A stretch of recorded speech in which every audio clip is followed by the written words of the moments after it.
It will take years to clean up Duke Energy's coal ash ponds across North Carolina. Good evening, I'm Melanie Sanders. And I'm Sean Maroney. Thanks for joining us. The company laying out plans following a massive spill. 35 million gallons of toxic sludge were leaked into the Dan River back in February. WNCN Investigates Jonathan Rodriguez updating us on the meeting between Duke and the Environmental Review Commission. Good evening, Jonathan.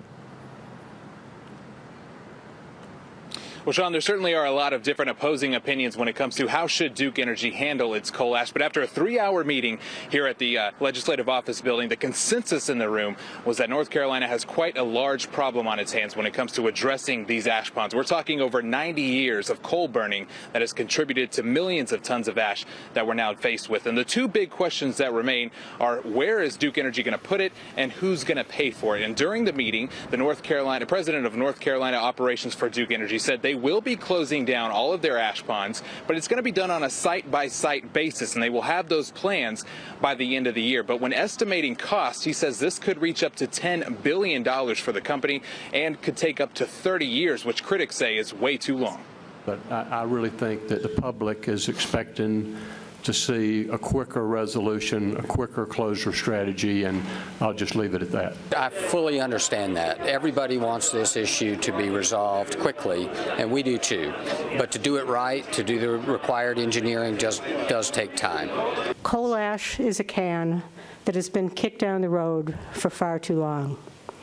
The Dan River spill was a terrible disaster, but it's opened all our eyes to the reality that we need to deal with our state's coal ash problem now. Duke Energy says they basically have three options. They can move it to line landfills, they can leave it where it is, align it and cap it, or they can recycle it. And they said they are considering all three options, which leaves us with who is going to pay for all this. And ultimately, that will come down to a decision from the Utilities Commission. Guys, back to you. All right, Jonathan Rodriguez reporting. Thanks. Governor Pat McCrory and his administration have been accused of being soft with Duke Energy in the wake of the coal ash spill. Before becoming governor, McCrory worked for Duke Energy for 29 years. And a new report from the National Institute on Money and State Politics shows Governor McCrory's campaign received $98,000 from Duke Energy between 2000 and 2012. That's more than 3 times what the utility company gave to other current governors combined.